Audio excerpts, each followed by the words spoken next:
News Only 24. News Only 24.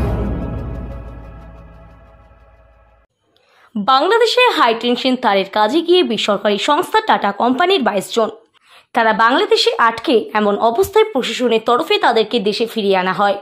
এদিন বুধবার 22 জনের মধ্যে 19 জনকে ভারতে ফিরিয়ে আনা হয়। বাকি 3 জনকে কিছুদিনের মধ্যে নিয়ে আসবে দেশে বলে জানা যায়। বিএসএফ এবং বিজিবি দুই পক্ষের সহযোগিতায় 19 জন ভারতে প্রবেশ করে। এদিন হিলি ইমিগ্রেশন চেকপোস্ট দিয়ে ভারতে প্রবেশ করেন 19 জন। পাশাপাশি এদিন স্বাভাবিকভাবে চলছে রপ্তানি ও আমদানি, সাথে চলছে পারাপার। আসলেন আপনি?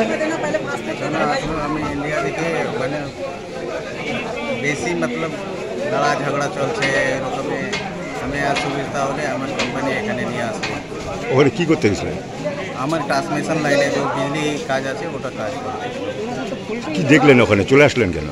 চলে আসলাম। কেন? কেন বেশি ঝগড়া ওগড়া ওখানে চলে, মারপিট করে। হ্যাঁ। এরকম আমি থাকি। কতজন আসলেন আপনারা? আমি 19 জন আসলাম। আপনার नाम? लखन मातो।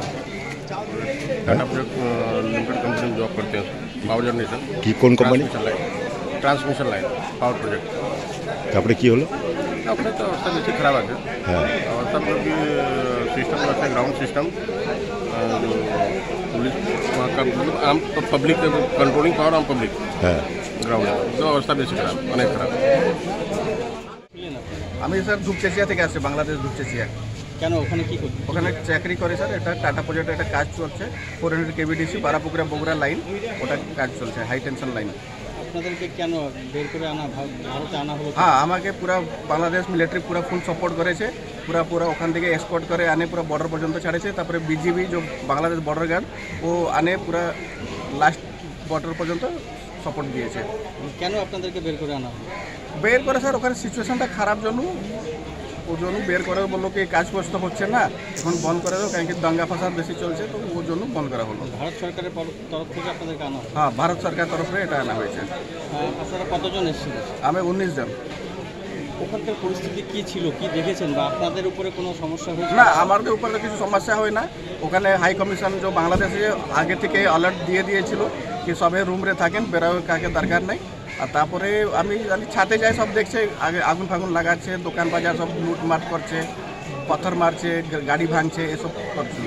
সবচেয়ে সমস্যা স্যার পুলিশ স্টেশনে আগুন লাগিয়েছে, পুলিশ স্টেশন ভাঙে চলে যাচ্ছে, যার জন্য স্যার ল অ্যান্ড অর্ডারটা নিয়ে আমরা একটুখানি সিচুয়েশনটা খারাপ ছিল। কিন্তু আর্মি সাপোর্ট করেছে, আমাদের ঘরে আর্মি গার্ডে ছিল স্যার, আর্মি স্কোয়াড দিয়েছিল আমাদের ক্যাম্পে। কতটা আতঙ্কে ছিলেন স্যার? অনেকেই মানে ওটা একটা আনপ্রেডিক্টেবল স্যার, যে কোনো সময় যে কোনো মুহূর্তে মক এসে স্যার একটা অ্যাটাক হতে পারতো, এই জন্য স্যার আমরা একটা আতঙ্কে ছিলাম। কিন্তু আমাদের কিছু হয়নি, কোনো লোক আমাদের কোনো মালামাল যান কারোরই কোনো কিছু ক্ষতি হয়নি।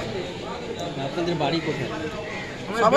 বিভিন্ন স্যার, উড়িষ্যা, বিহার, ইউপি, ঝাড়খণ্ড। আমি কলকাতা, বেসিক্যালি কলকাতা থেকে, ডিফারেন্ট প্লেস অফ ইন্ডিয়া। আপনার নাম?